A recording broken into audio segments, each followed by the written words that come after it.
Capology, the study or science of salary caps. And the only podcast breaking down the NFL salary cap. Go beyond metrics, analysis, and game tape, and dig deeper. With Jason Waltner. We called him the Legion of Whom, right? An episode before I even joined the show. Yeah, that's when it was good. Yeah, okay. Andrew Moss. He is 1 or 2 Popeyes biscuits away from being a tight end. And Troy Olsen. We're going to get there. Actually, that's next. Calm down there, Andrew. Let me host. I'll get you there. Okay. The NFL is a business. Show me the money. And it's time to go to class. The Capology 101 podcast. Part of the Factory Sports Network. And powered by DynastyFootballFactory.com. You know what they say, that money calling, that money on the phone. Hey, we got to cash in, man. We got to cash in. Hey, what's going on, everybody? Welcome into episode 57 of the Capology 101 podcast, the podcast where we break down the salary cap to give you an edge over your league mates. My name is Troy Olsen at DFF Voice. I'm here with Jason Waltner at DFFJ Waltner. How's it going, Jason? Doing well, sir. How are you? I'm doing well. We're going to wait and see if our man Andrew Moss shows up. He's out on assignment, but you can find him at NFL Sharp Tampa. We're also joined tonight by a couple of very special guests. Number one, the Philly fanatic Shane Manilla at DFF_Shane. Shane, how's it going, and where can everybody find you? Well, you can find me in Philly, hanging out with the Philly fanatic and Gritty, or on Twitter. If you don't feel like traveling, just look for DFF_Shane or Data. Just look up Data, and I pop up. Any podcast? What about your podcast? Oh, there's a podcast. Yeah, I'm on a podcast with my good friends, FF Madman or Madman FF. I don't know, Madman Jeremy Browen and FF Blitz Michael Sipes. We host the Dynasty Trades HQ. Yeah, we're awesome. So come check us out. And little known fact, me finding that show and actually joining their Patreon and getting to know Shane a little bit is the reason I'm here. So if it wasn't for Shane, I wouldn't be here. So if you don't like me on this show, blame Shane. God damn it, Shane. It's all your fault. Yeah. There you go. I know. And we're also joined by Michael Fanaro at Aardvark TV.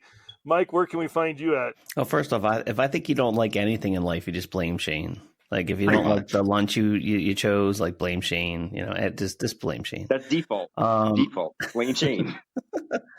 I'm like maybe 40 minutes down the road from Shane. But if you don't also want to travel that distance, you can find me at Aardvark TV and at Rookie Fever. Swags and I have a little show called Rookie Fever, which right now during the season we're doing 2 episodes a week. On Tuesday, Swags does a solo and drops the top 12 rookies of the previous week. And then on Wednesday, we bring on a guest and we try to predict, we talk a little bit about that. And then we try to predict next week's top rookies. Fanaro's not cool enough to do 2 episodes. Nah, too busy. A lot of work. Way too busy. Yeah, Fanaro's got this thing called work. And Fanaro is actually the person that has made our open. So big shout out for that. He finally got me in it 4 or 5 episodes in. It was pretty exciting. I was kind of glad to be officially part of the show at that point. You are officially. Fanaro does all the cool video stuff. Troy's too. on our show? Oh, that's right. Yeah, right. Yeah. Sorry. Yeah, we got a cool membership promo coming out with our partnership with DraftKings. So that's going to be hitting in the next day or 2 after DraftKings approves it. Sweet. Yeah, I saw that. I liked it a lot. So in today's episode, we're going to actually talk some football. We're going to talk about the New York Giants, who hopefully don't get slammed too hard tonight by the New England Patriots and the Philadelphia Eagles, as far as cuts and potential moves that will affect your fantasy teams, as well as other news and notes that affect the NFL teams and your fantasy football leagues. But first, we have a really cool announcement. DynastyFootballFactory.com has it all. Impact articles, a full scope of fantasy football rankings, ADP, and exclusive members-only access to Factory Sports Slack channel, Dynasty, Redraft, IDP, Devi, and even DFS. A Factory Sports membership unlocks it all. And annual memberships are free. That's right. We've partnered with DraftKings to bring you your annual sports membership for free. Just go to dynastyfootballfactory.com/shop and click on the DraftKings membership promo. Sign up for your DraftKings account, deposit just $20, and you'll receive a free $10 bonus and free Factory Sports annual membership. Eligibility and restrictions apply. See website for details. So act now and become a Factory Sports member for free. Visit dynastyfootballfactory.com/shop today. Yep, that's right. This is a great opportunity to get into our site because you can get it for free with that DraftKings. Just put in $20, play a couple of games, and get $10 free from them. And that is a great deal. That is a great deal. Beyond just being part of DFF, I think that's a phenomenal deal. And I mean, the site's worth the money. You're not wrong, Jason. You know what annoys me is that I created so many DraftKings accounts that I can't get in on deals like that anymore. Because I got an email from them one time like, hey, we got our eye on you, smart guy. So if you are going to use set up multiple accounts, I'm not saying you should, but if you do say you wanted to create a new one, don't use your own name in the email. That's how I got caught. But if you don't take advantage of that, you're probably not very bright. And if you're listening to this show, I mean, clearly you're bright. Son of a gun. Come on. I'm so glad that's the direction you went. I was getting a little worried there for a second. What? No, I was saying if they're listening to the show, clearly they're bright individuals. Absolutely. Anyone listening to any of our podcast family are very bright individuals. They want to win their league. Win their league. So let's get going today. We got the loose change portion of the show. Jason, what's shaking in your pocket today? Ooh, we got a little bit of change here today. So first, we're going to talk about something that's been hitting a little bit of the Twitter wire a little bit. Rumors of Stefon Diggs being traded. I don't know if you guys have heard that or not. Apparently, he's not happy with the situation, getting fined for not showing up to practice. But just so everyone knows, looking at his contract, really doesn't make sense to really trade him this year. He would be a post-June 1 trade, which means he would be $3.1 million towards for a dead cap this year. But he would be $9 million next year, which that's a pretty penny right there, especially when they're only going to save $9.4 million this year. I mean, that's still a good chunk, but just the way the numbers add up, I would anticipate him probably being traded next year if they don't make him a June 1st cut designation. I think they'd be, quite frankly, idiotic if they were to trade Stefon Diggs.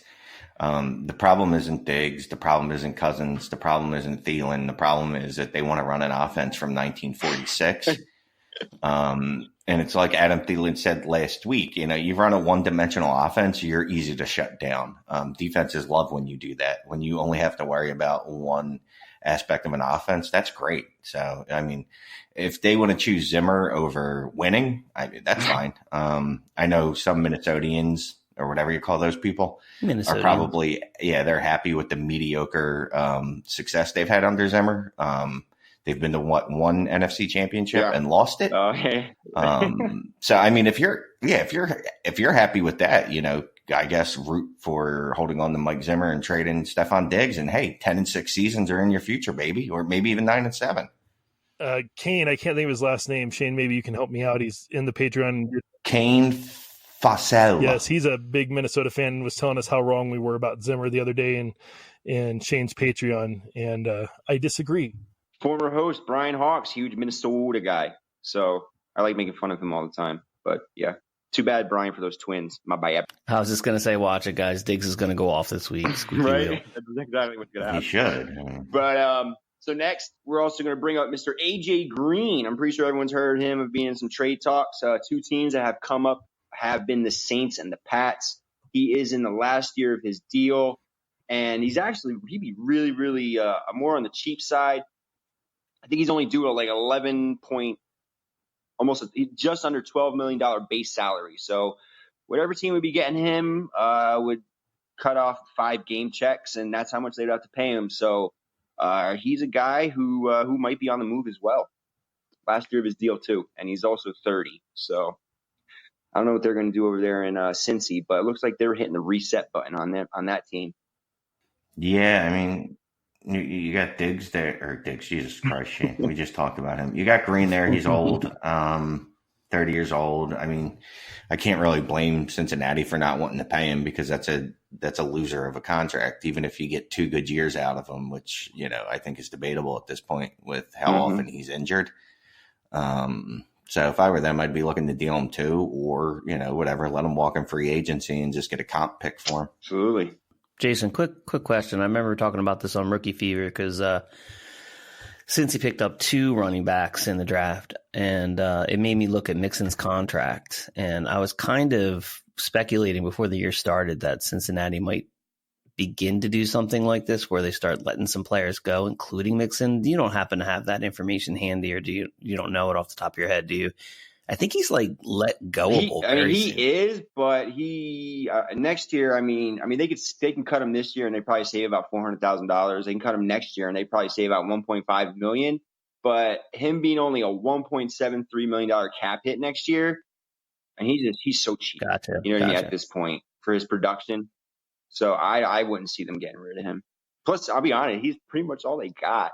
I mean, you need something, right, to build around. What else are you going to build around?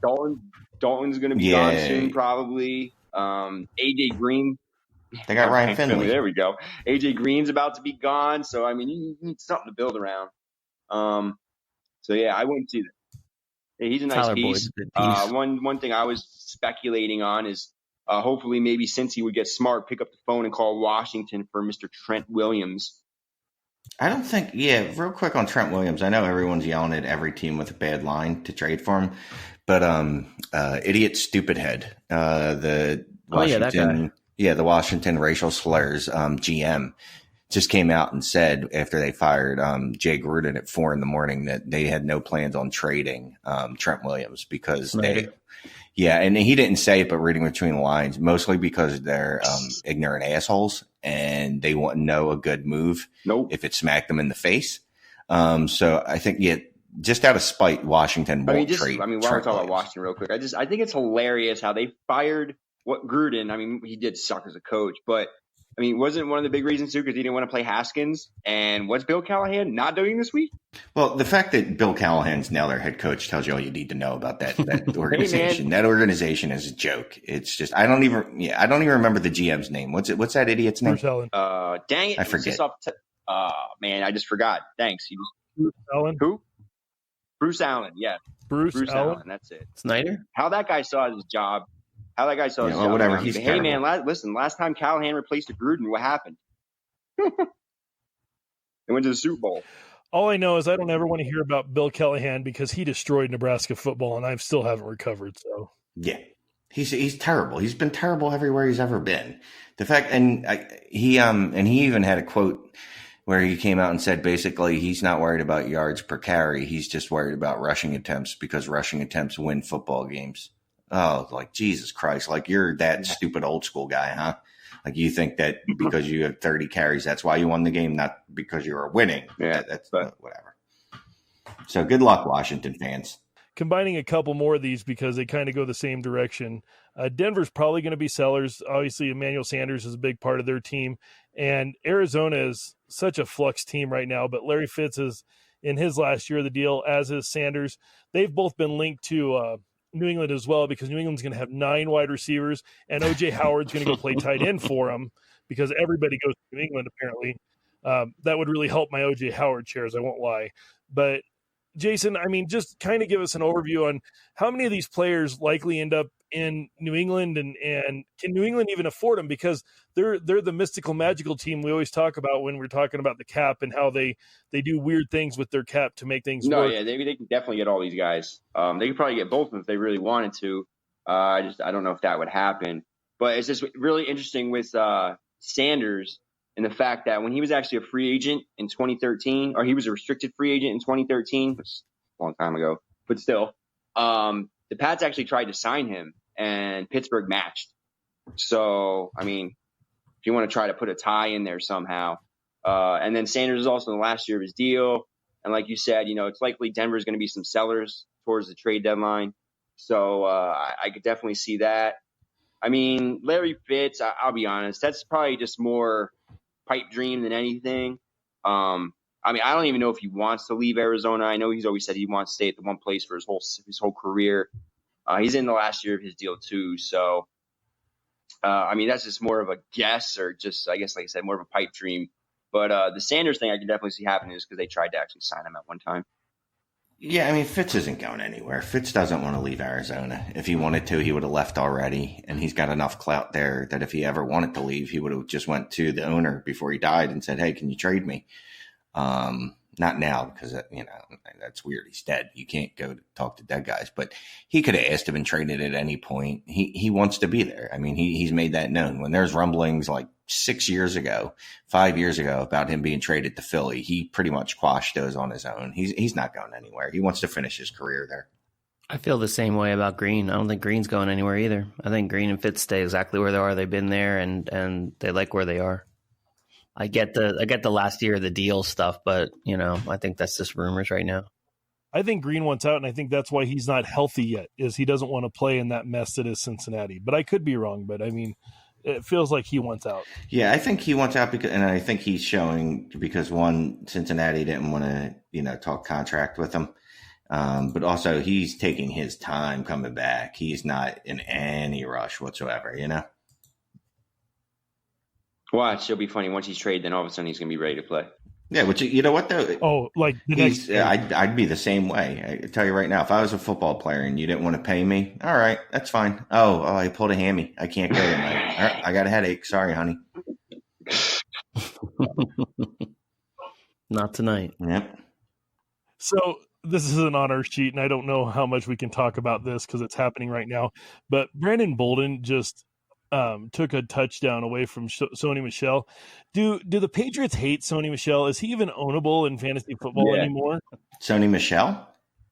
Totally ownable. Yeah. I don't know, man. I never see anything good from him. He had the good run last year during the actual playoffs, but they don't give. I mean, there was 2 plays from the 1 yard line. They gave them both to Brandon Bolden instead of giving them to Michel. That's like it seems like when Rex and them are healthy, they're giving them to Burkhead. It's like they never give Michel these big time plays. Not this year. This year they could. That's New England, man. You can't predict anything. Not really. They're just going to go with whatever they want. Now, last year he was their goal line back. This year, I don't know what it is. They you heard about all the talk about in preseason that he was working on his receiving game and he looked so much better, but it didn't come to fruition. And for whatever reason, this year they're just not giving him anything. All right, let's hear real quick from our good friends over at the Scouting Academy. Scout NFL football like a pro. Invest in yourself and get a degree in player evaluation and assessment from the Scouting Academy. They've educated NFL GMs, personnel directors, and dozens of NFL scouts. Enroll today and you'll watch the same game tape NFL coaches watch. You'll learn to look past the metrics with position-by-position analysis. This is a time-tested curriculum, a chance to learn from the NFL execs and coaches. Sign up today and get a Dynasty Football Factory exclusive discount for limited time only. Save $50 when you sign up at dynastyfootballfactory.com. All right. And that was the Scouting Academy. A great opportunity to take up your learning ability there and get a good discount in the process. All right, it's time for the big money portion. And boy, we brought the big money this week with Shane and Mike Fanaro here. We're going to talk a little Eagles and Giants as we start our way through the NFL and looking at the teams, the moves you need to make this year to be ready for this coming offseason and next year. So first off, Shane, are you going to have a healthy quarterback all season for once? But why you got to try to jinx it like that? First of all, that's a terrible fucking thing to do. But yeah, he'll be healthy. He does take too many big hits. I wish he would stop doing that. But, when you're a superstar MVP caliber type player, you're going to keep trying to take shots, and that's what he does. But and the line usually gels later as the season goes on for the Eagles. It's pretty spotty in the beginning of the season, and then it gets better. But that's one position you guys don't have to worry about as quarterback. You're pretty safe at quarterback for a while.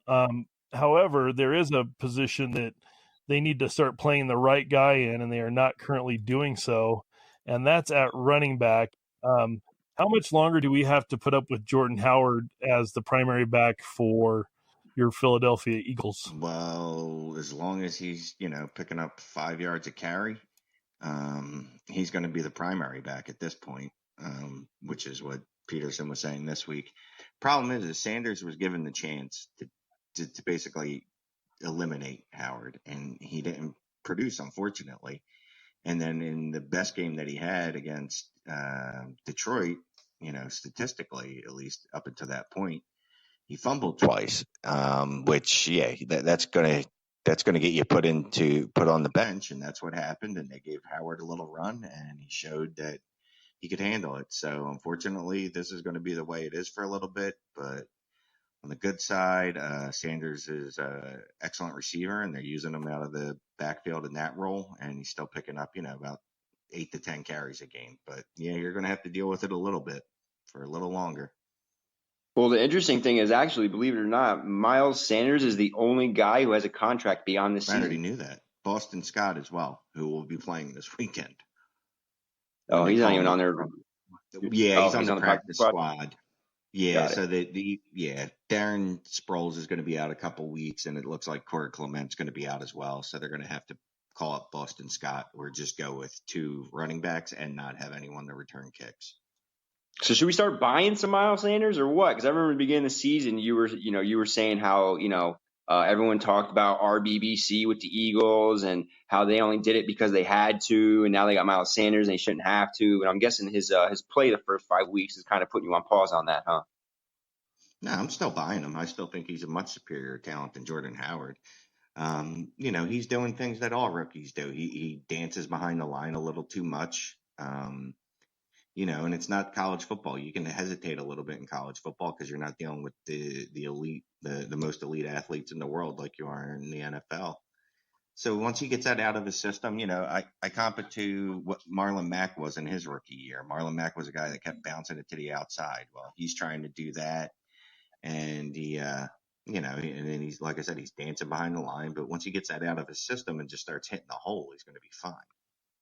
So you're saying buy cheap now, huh? Oh, yeah, definitely. Still a buy. All right. It's nice to hear. There isn't a better receiving core probably in football, at least on the upside, than what you have in Philly. You got a lot of players that are good this year, but then you got JJ Arcega-Whiteside and Mac Hollins, who's been somebody that everybody's been waiting to break out for the last few years, and it hasn't happened. And the list goes on. Who do you really like from this receiving core for this year and beyond? Well, for this year and even next year, because they restructured his contract, so he's going to be here next year, is Alshon. Wentz has that trust with him, in the red zone. If he needs a first down, he'll just throw it up there, even if the coverage is tight on him. Sega for long term, or Arcega-Whiteside, however he pronounces his name. But outside of those 2 receivers, I'm not really buying anyone else. I mean, Deshaun Jackson hasn't been on the field since, the second play in week 2.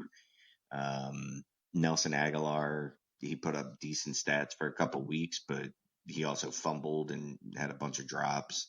And then I think he's had 4 targets in the last 3 weeks. So really it's just Alshon and Sega for me. Let me ask you something, Shane. Because of the restructuring, what's his name is going to be an $18 million cap hit next year. What's his name? The guy you were just Alshon. Does that worry you at all? Yeah, he's going to be almost $18 million. Does that worry you a little bit? No, not even a little bit. Here's the thing. So he's actually, I'm looking at it now, 2020. Yeah, he's going to be an $18 million cap hit. 15 million if they cut him. So I'm guessing they won't cut him, just to save $3 million. Right. There's literally no one better than Howie Roseman at working the cap. Going into the offseason, the Eagles were over the cap by, I forget the amount. It was like 25 million or so. Right now, they're under the cap by $27 million. So that's going to roll over in the next year. Howie Roseman does whatever he wants with the cap. He's smarter than me. I don't know how he does it. He does it every year since he's, been the GM or in control of the cap. And he does whatever he does. I don't understand it, but guys take restructures, guys take less. He figures out a way to get it done. I mean, I used to be concerned like, the Eagles only have $3 million in cap space next year. Now I don't even think about it. Like I said, they were $20 million over the cap to start the offseason. They went out and signed Malik Jackson. They brought back Timmy Jernigan. They brought in Deshaun Jackson, took on Jordan Howard, and they, no problem. Like I said, right now they're $27 million under the cap. That's going to roll over to next year. So I'm never worried about the cap with these guys, with the Eagles. Yeah, I don't know, man. I don't know. I mean, I know everyone in Philly loves it, but I mean, and yes, I am a Cowboys fan, but I'm still subjective just to looking at numbers. Numbers are numbers. You can't change them. I guess my only concern as a fan would be is he's kind of doing the Jerry Jones approach and using the credit card thing a lot, where he's restructuring guys. Jerry Jones got away with it for about 2 years. Howie Roseman's been getting away with it for a decade. So he knows what he's doing. He spreads things out far enough that even if the cap hit's spread out over 4 years or whatever, the amount's going to be so small that it'll be insignificant. Literally no concern. I understand it's like using a credit card to pay, except the difference is there's no interest on this credit card and the bill never seems to come due. He's been doing it for a decade, and he learned under Joe Banner, who was another guy that just controlled the cap. I understand why someone from the outside would be concerned about it, but just seeing it every year, he just fixes it every year. It's never a problem. Right. It's just, like with the 27 million you said that's open, well, 12 million of it's going to be just allocated to Alshon Jeffrey alone because of his cap jump. It doesn't matter. Okay. So they still have 15 million that's rolling over, and then the cap will go up like it does every year by another 10 or 15 million. They'll be fine. The one team you never have to worry about the cap, and if they're going to cut someone based off of it, is the Eagles. They have not cut a player for cap reasons I honestly cannot even remember the last. Well, when what's his name took over for the idiot, Chip Kelly. What's his name? Chip Kelly. He was a bonehead. I don't even know. Yeah, but anyway, we digress. Yeah, he was an anomaly and shouldn't have. And we forget whatever. There's 3 years. He's like, I don't even want to talk about it. I don't even want to talk about it. Yeah. The only good thing that came out of that is that Doug Peterson took over, and then Eagles won a Super Bowl. So now here's the $1 million. Well, I guess not really, but your tight ends. I mean, I'm not gonna. You guys are pretty well situated at tight end here with Ertz. Still got another 3 years of him, and Goddard. How do Philly fans feel about Goddard as the future guy? Because I'm not gonna lie, I have Ertz and Goddard on my fantasy squad. Philadelphia has that reputation of being all tough and stuff, and so they don't like Ertz. A lot of Philly fans do not like Ertz. Really? Yeah, because he doesn't get a lot of yak. He doesn't fight for every yard or blah blah blah, whatever tough guy stuff's out there. You know what I mean? And plus, I mean, he also replaced not Chad Lewis. Jesus, how old am I? Brent Selleck, who I don't know if anyone remembers Brent Selleck when he played, but the guy was just a monster. Like, he would just take hits. He would run through people, drag people. Like, that's just not what Ertz is going to do. Ertz is a more, I don't want to say finesse because that's not what he is, but he's basically more of a wide receiver. He's a good blocker, but also not at Brent Selleck's level. So a lot of Eagles fans, seem to deem him as not being tough enough. Look, I don't care. If he goes out there and he puts up 80 yards and a touchdown, I don't care if he paints his nails. I could care less if he's tough or not. What about Goddard, though, as a future guy? How do you feel about that? How do Philly fans feel about that? I mean, like I said, I got them both, so I'm kind of hoping he steps up. All right, then. But Goddard, he doesn't – I thought they would use him a lot more this year. And unfortunately, he started the year off injured. He was dealing with a calf, and then he injured it in the second game.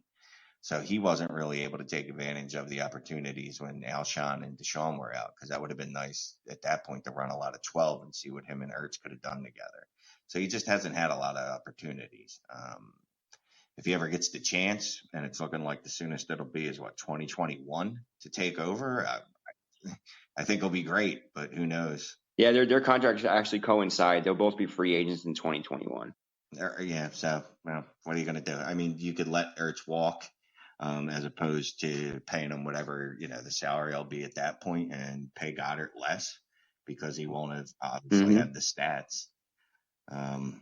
But yeah, so Ertz is here. He's locked in through, at least through 2020 with the dead cap hit the way it looks. Fanaro, you're a Giants fan. What's your take on these Eagles? I'm surprised on Goddard's use this season too. I felt like he was progressing last year to the point where it was, I'm not going to call it a split, but they had packages designed for him, and they were using them in ways where he was getting touchdowns for him and the whole deal. And I think Shane's right. Maybe it just had to do with injury. I mean, we're only talking about a 5-week sample size, so that can change over the year, but I was a little surprised by that as well. And as far as the cap stuff, I mean, just being a Giants fan and living in Philadelphia, I mean, I've seen it for a long time now, and they do seem to figure it out. And it's one of those things you wind up being just a little jealous about. I don't think anyone's going to say that the Giants are handling that well right now. But yeah, no, I mean, we got some crazy stuff going on tonight, guys. 14-14 right now with 44 seconds left in the half. 16.5 point underdogs. 94 in the Giants' 94-year history. They've never actually been an underdog at this number. So hey, Fanaro, let me ask you. You're a rookie fever guy. What do you think about Arcega-Whiteside? I know you were high on him to begin with. How's rookie fever? I love that, man. I love when 5 weeks go by, and people think that strong takes like the take I had for Arcega-Whiteside are going to change after 5 weeks. It's just not. I mean, look at DJ Chark. Did anybody even knew who he was last year? Do you know what I mean? Right. Like, I mean, second and third year wide receivers. I mean, that's the norm, guys. Like this, right. You know, this is 5 weeks. I'm not worried about Arcega-Whiteside at all. I just made a big trade for him and Sanders actually in the same deal. No, I still love him. I do. I think the thing that I don't love about him and Sanders actually was the opportunity that both of them have been given. Meaning how much time they've been on the field. I mean, if Jackson was out there the whole time and Arcega-Whiteside was just on the sidelines, you know, then that's just kind of a wait and see. The Eagles wanted him to play, and they were putting him out there. I think he had like a 46% snap share, if I'm right. He was out there, and we're just not seeing him. I picked him in Rookie Fever to be in the top 12, like 2 or 3 of these like past 5 weeks, thinking he's going to grab one of those touchdowns and to become relevant. And the same thing with Sanders. But again, rookies make rookie mistakes.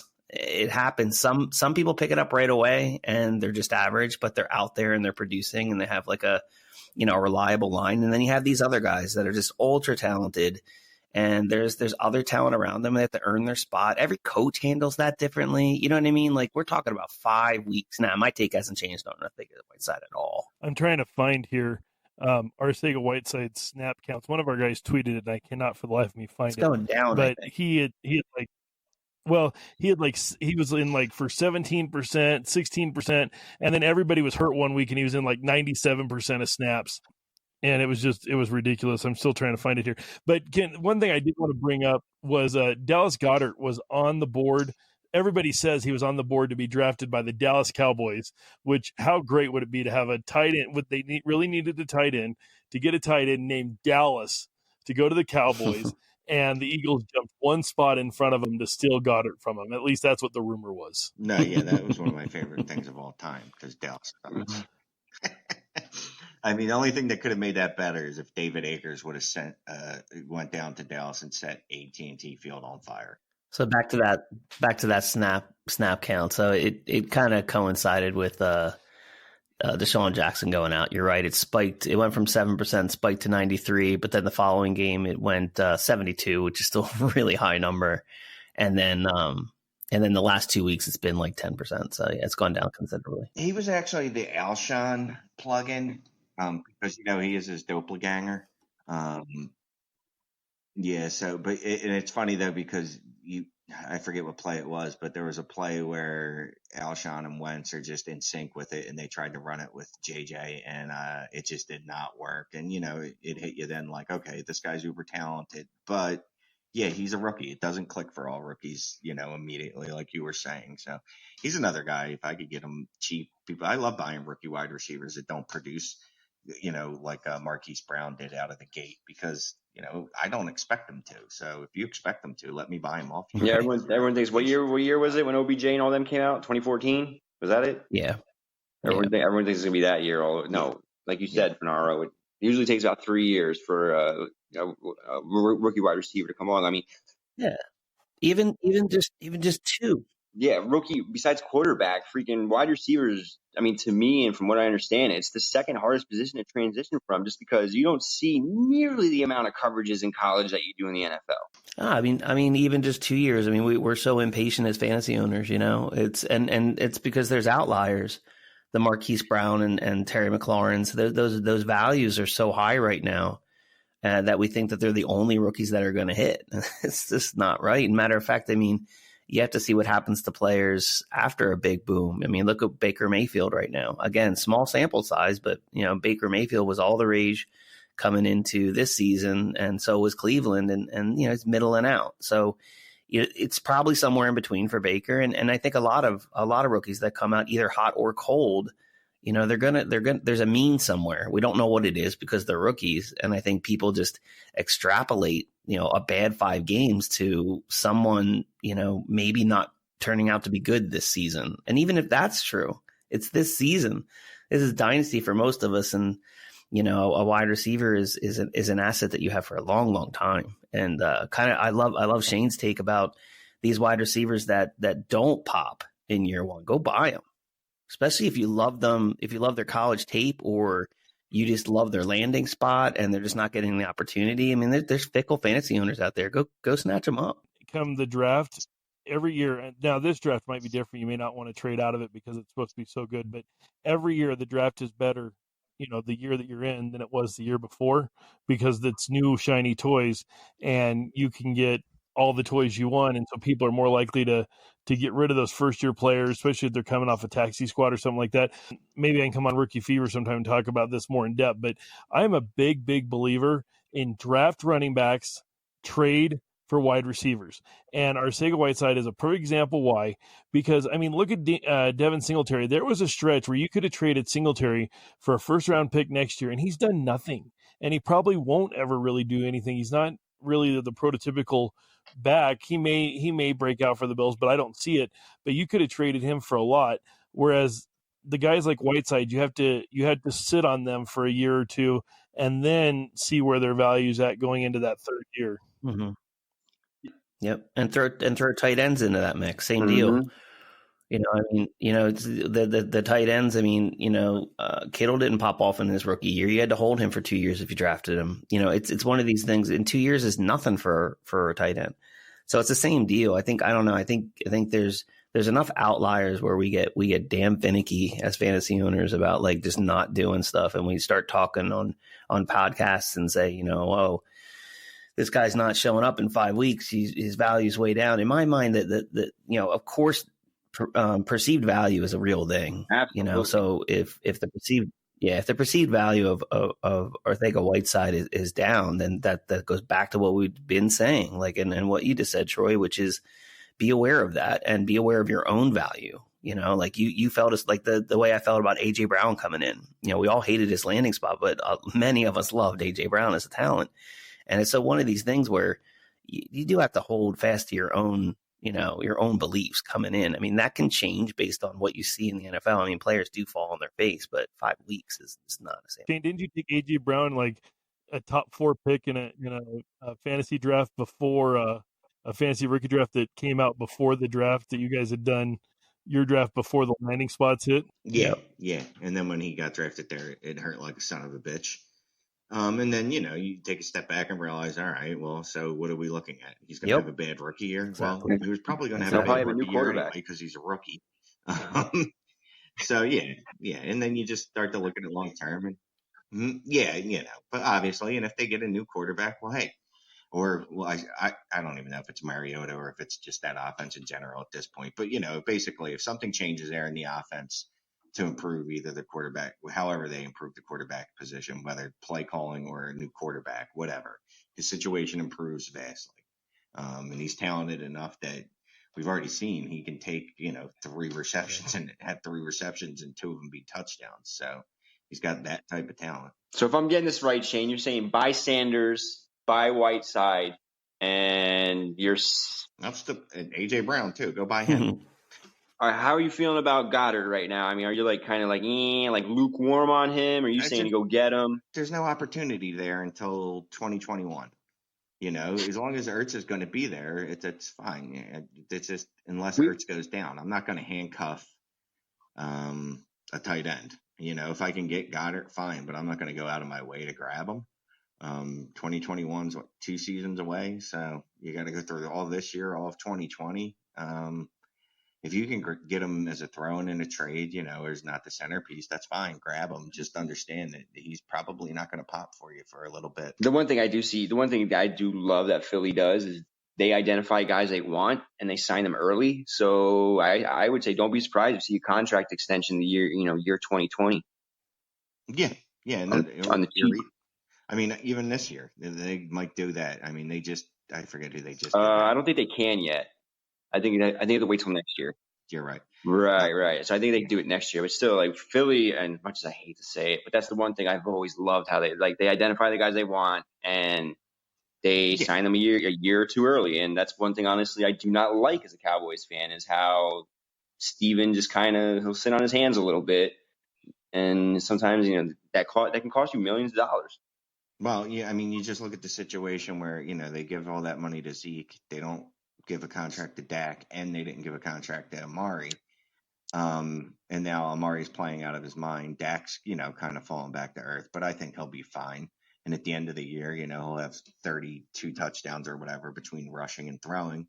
And then you're going to, the market is what the market is. You're going to end up paying more than you would have if you just would have signed those guys the end of last year or even, in the offseason this year.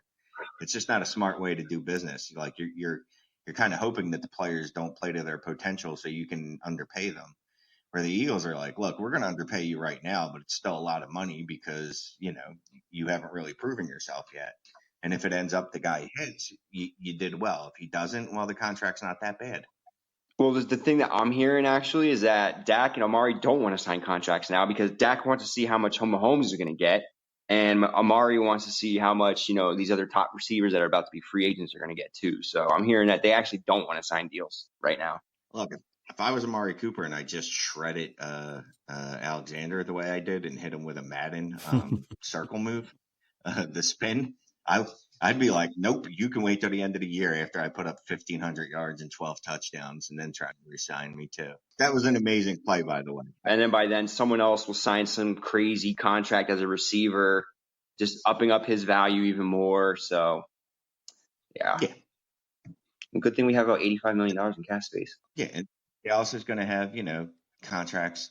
They're going to have $115 million tied into 3 guys. We're going to step out here real quick and hear from our good friends over at bestfantasyfootball.com. bestfantasyfootballleague.com. Join a 12-team dynasty startup draft today. Leagues start at just $49 and go up to $999. Starting lineups of 1 quarterback, 3 running backs, 4 wide receivers, 1 tight end, and 2 flex spots. They also have best ball leagues, weekly leagues, and redraft leagues with 6 different starting lineup options in 10, 12, and 14 team leagues. bestfantasyfootballleague.com. The best fantasy football leagues on the net. And that was bestfantasyfootball.com. I think Shane put it best on his show the other week when he said, obviously they're the best. It's in the name. So head on over there and check them out and play a league any way you want, no matter if it's the middle of the season or whatever. You can do whatever kind of league fits your fancy. But if you're already in a league and you got a few Giants players, we're going to have Mike Fanaro tell us a little bit about them to help you get through this year. And you know what? The Giants are actually playing a lot better than I expected, both this season and tonight, down 21-14 at halftime. They flashed a stat on the screen that the Patriots are 97-1 at home, leading at halftime. So obviously the game's over. No need to play the second half, Fanaro. But if they were to play the second half, with everybody hurt, who are some guys to keep an eye on that might be deep stashes for the Giants? Well, I mean, the obvious one is the rookie Darius Slayton. So I think him and Jones have already shown some chemistry. He's getting, and any rookie, you just want to see opportunity, and then you want to see what they do with that opportunity. We talked a little bit about that with the Eagles, and he's shining with that opportunity. He's also the kind of size, body, and speed that they need. I mean, they have the joke kind of coming into the season was they basically have 3 slot wide receivers, right? They have Tate, they have Shepard, and then they have the tight end Ingram. And they all kind of play the middle of the field, and they needed somebody to go on the outside. I mean, trading Beckham away was kind of a big deal. I don't know if anybody thought so. Just a little bit. Yeah. A little bit of a big yeah, move. A little bit of a big move. And you have a lot of these guys. And it was an odd move, and the Giants made a ton of odd moves in the offseason. And I know, Jason, I mean, I was with you, right? We were in Tennessee when the Giants drafted Jones, and I remember calling him Mother effing Jones for like the next 3 weeks because I was just as upset as everyone else. And I think what people have to understand, just from Giants fan in particular, I don't think anyone hated Daniel Jones. I don't think anyone. Didn't you call him Danielle? Hated Danielle Jones for a while? Yeah, maybe. Yeah, I mean, I was very upset that week. You didn't even want to watch the rest of the draft. He's like, "That's it, I'm done. We're leaving." No, that's not what happened at all. What I couldn't stand was the draft analysis the next day. So we were there for day 1 and day 2. So the draft analysis on day 2 in the morning before we went back out to the draft was about one player the entire time. There was no other analysis about any other player. It was just Daniel Jones. That was it. And again, I want to go back to just I'm not trying to reframe how I felt about the situation, but the thing that people were pissed about was they had 2 first-round picks. Mm-hmm.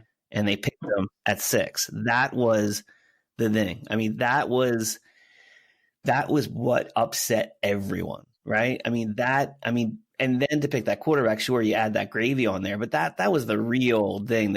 I was looking at Josh Allen.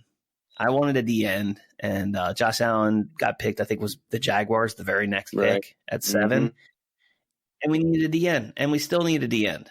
And, Gettleman believed, and I know there was some stuff that came out afterward, that Daniel Jones wasn't going to be available at 17. And it just wasn't any Giants fan saw coming, and it was rough. And, the whole community, everybody was talking about it. So it's not like just Giants fans that were dumbfounded by it. And Gettleman, up to that point, had traded away some pretty great players. So we didn't have a lot of faith. But the one thing I will say, when Daniel Jones played his first game versus Tampa Bay, for the last 5 years, the Giants have been pretty damn unwatchable.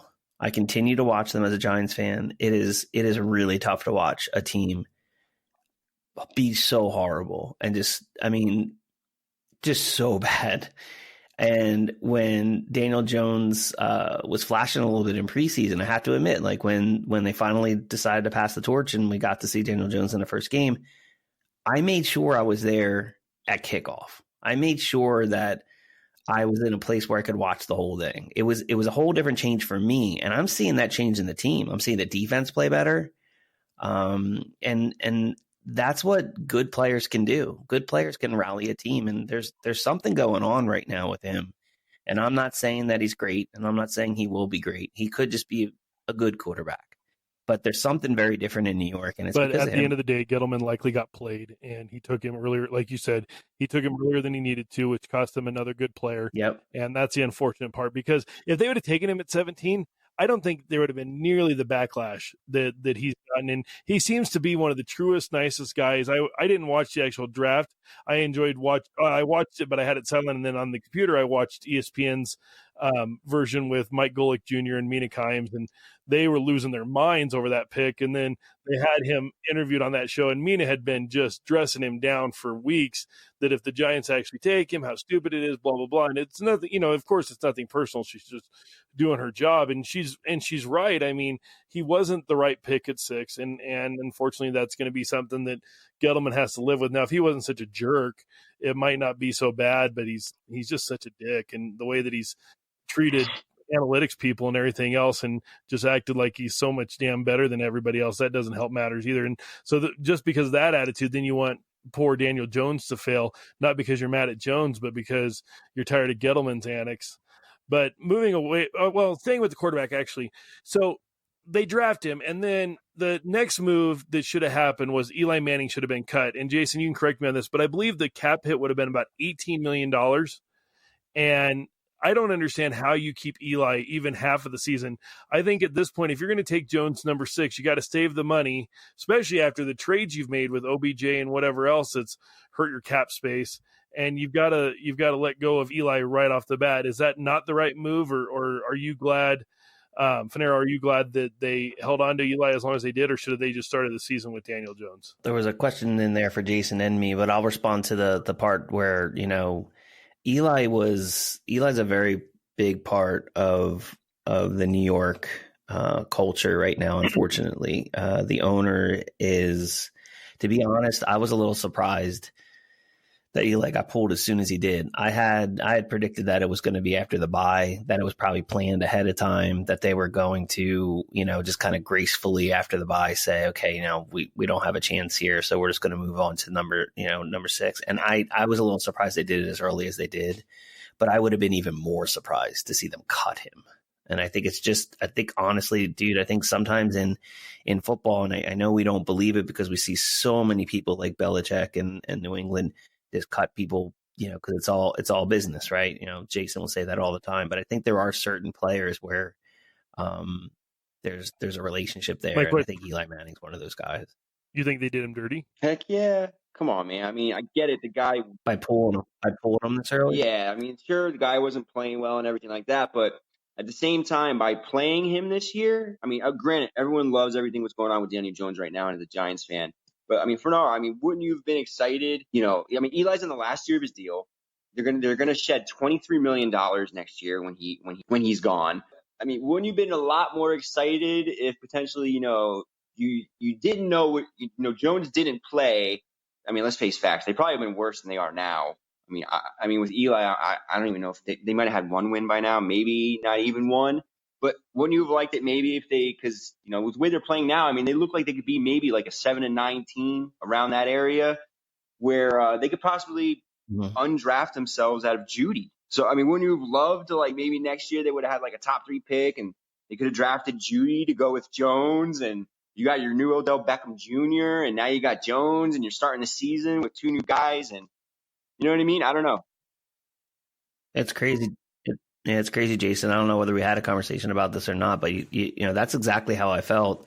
After, I wouldn't say even just game 1. Certainly, that's the way I felt in the offseason. I thought this team had no chance, and I got kind of used to hanging out at the bottom and just basically calling it tanking, which I believe the Giants have done a little bit of in the last 2 years, and picking up like a Saquon Barkley and getting a 6th overall pick and being able to get that, and at the same time, have hope for the future, kind of like when we do our rebuilds, right, in fantasy. Like I kind of felt like, okay, fine, we're gonna not be good for a little while, but at least I know it's coming. But this felt better. I can't explain it. Yeah, did I want Judy? Sure, but can we predict what the freaking you can't. But I was going to say, can we predict what the Giants are going to do anyway?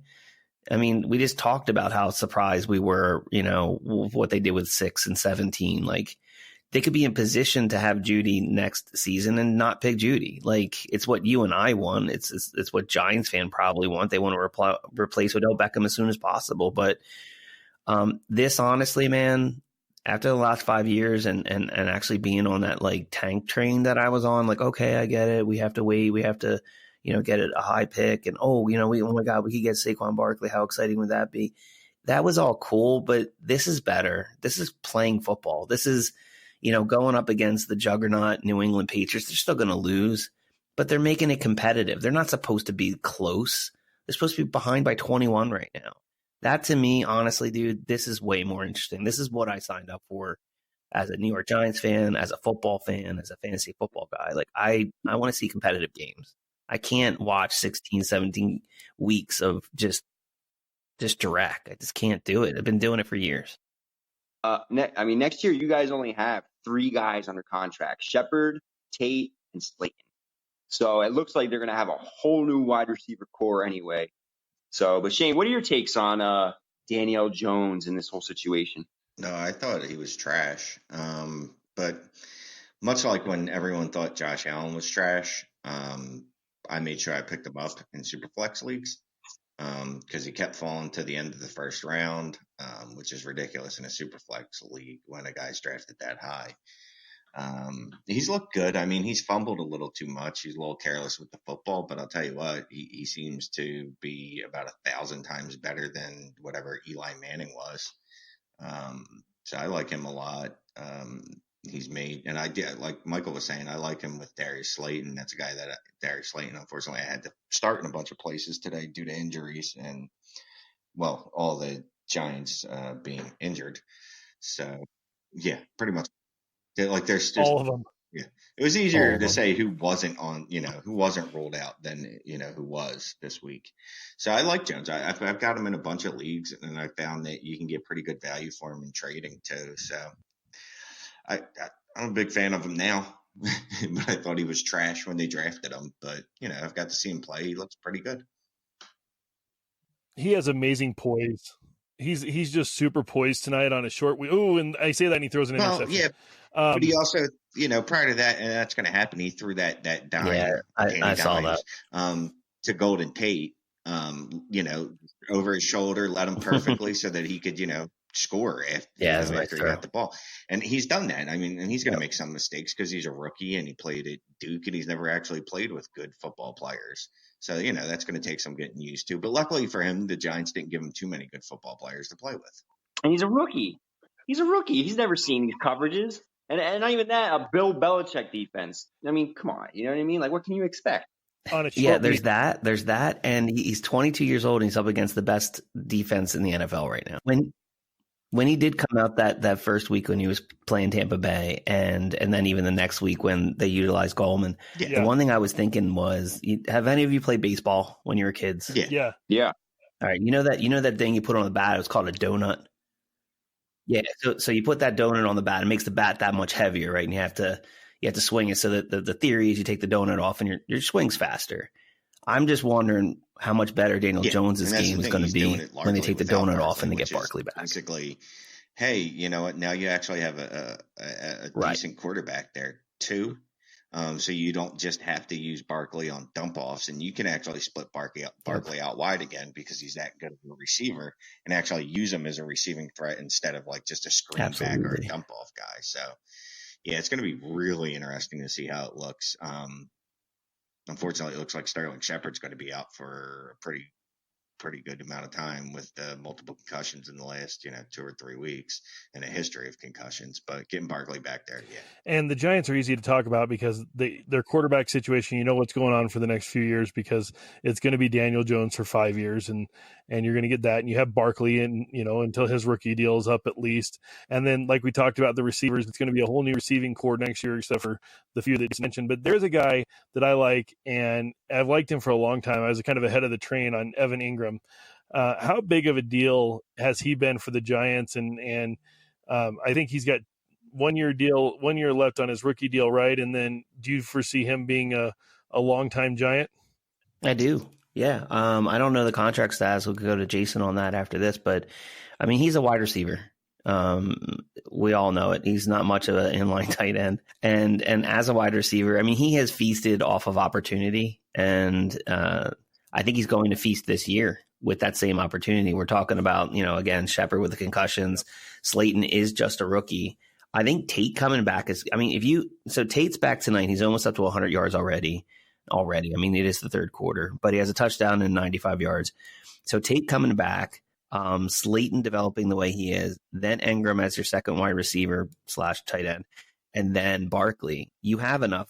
Let's put it this way. You have significantly more talent at that time than you do tonight or the week before.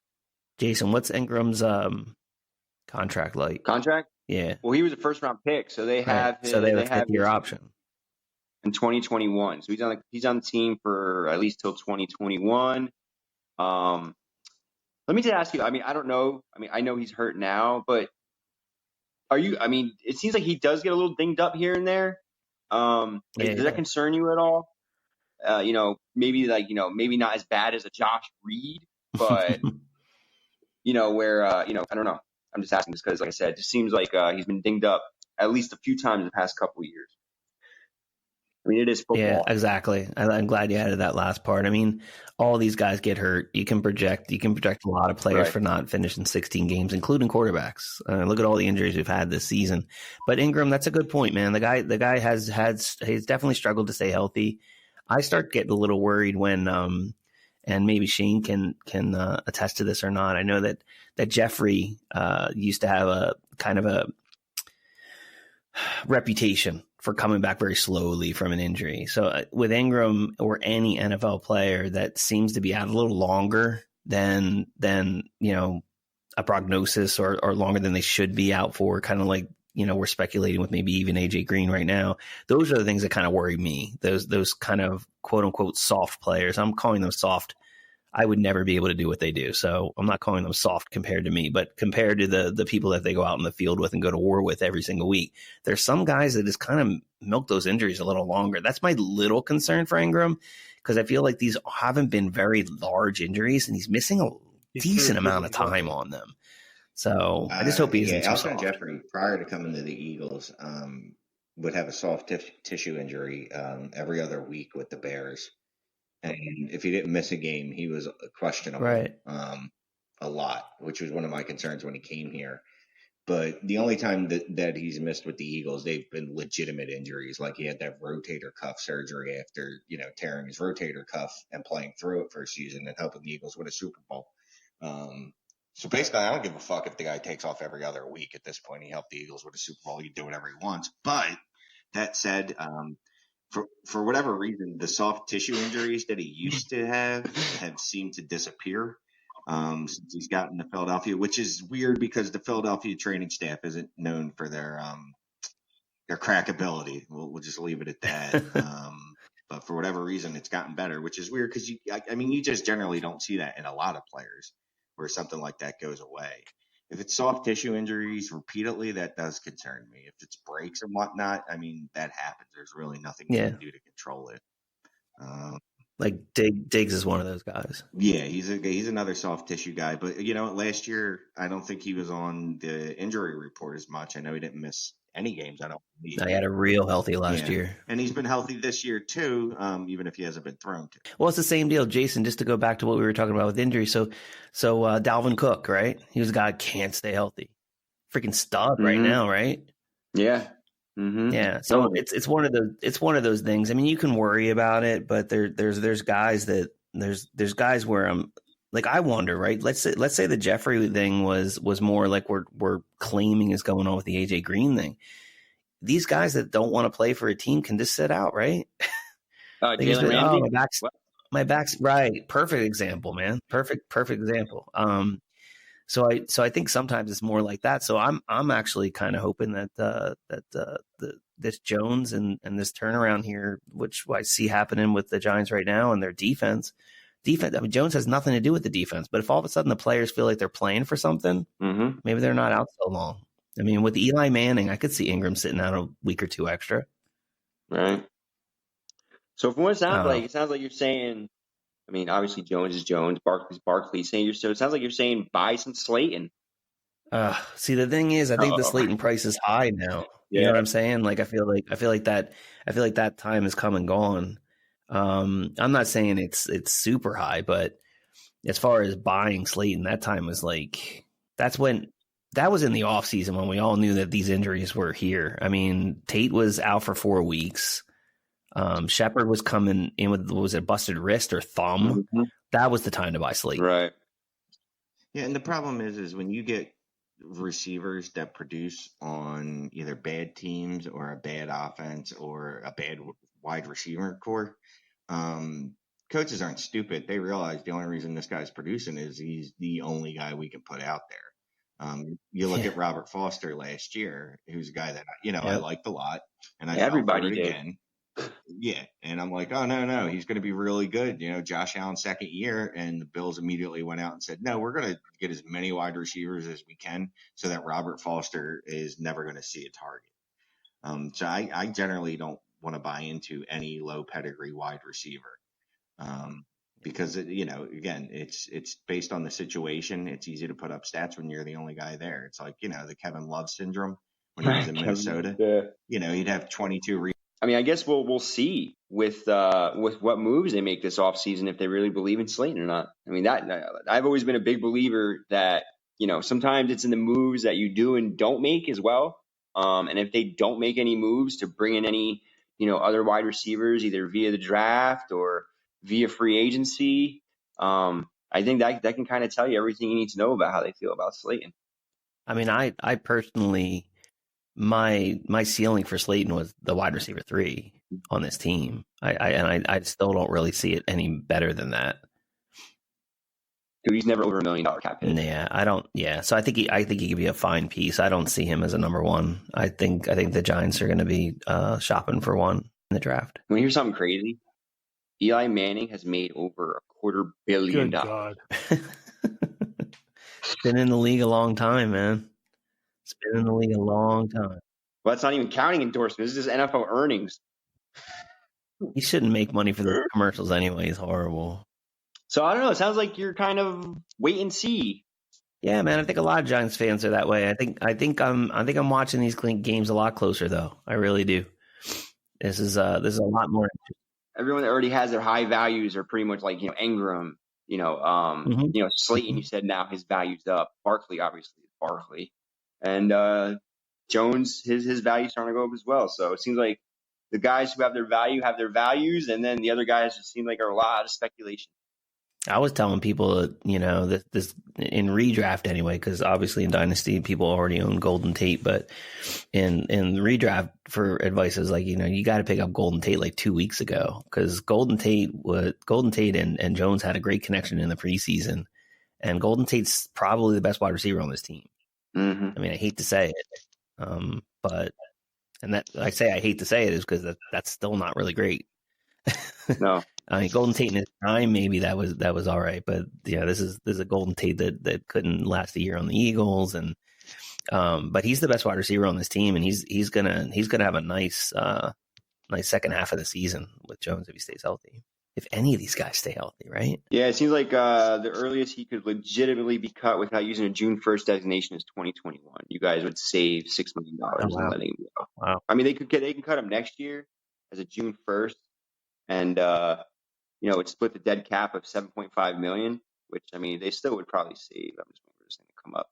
But, you know, they still would save a pretty penny. But, I mean, just as a fan, I really don't like seeing teams use that June 1st. I mean, they actually, you know, it might not be bad of a deal because they would save $8 million. When is that, 2021? In 2020. So if they were to cut him next year as a June 1st designation, they would save $8 million. It'd be $2.5 million dead cap hit for 2020 and a $5 million cap hit for 2021. They made a nice little contract with him then. That's a very get-outable contract. Money will be done next year. He signed he had just under $23 million guaranteed. And by the end of next year, he'll have $22.4 million of cash that he'll have earned. So before we wrap up, Shane was having some audio issues today. So if some things sounded weird, it might have been some creative editing when we've lost Shane. But that's going to do it for episode 57. Thanks for taking the time to listen. Definitely check out all the podcasts like Rookie Fever and Dynasty Trades HQ on the DFF network. If you've enjoyed our pod and any of the other pods, please go to iTunes and give us 5 stars. You don't understand how helpful that is. That really does help to drive the shows. Follow us on Twitter at Capology 101 for the latest topics and content. Like I said, give us a 5-star rating and review on iTunes. Also, take time to check out the Dynasty Football Network at DF_network. Check out the DraftKings deal. Get a free year. It's a very, very good deal. We put out very, very good content on there. Like we were talking about, Michael, and I'm supposed to be doing these, and I haven't done one yet. I haven't figured out something to do yet, but Michael's doing these really cool videos, these 5-point, 3-point videos, and they're really good. They're only about 1 minute, 2 minutes long. They're absolutely amazing. So definitely check them out. You'll also find our full access to podcasts there. But until next week, thank you to Shane and Michael for joining us today. Thank you to Jason, as always. We'll see you next week.